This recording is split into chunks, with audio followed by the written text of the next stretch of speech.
Hi guys! Late upload nga pala ito.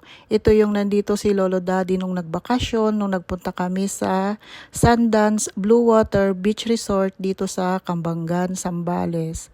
Si Kuya Adrian nga pala ang nagpabook dito.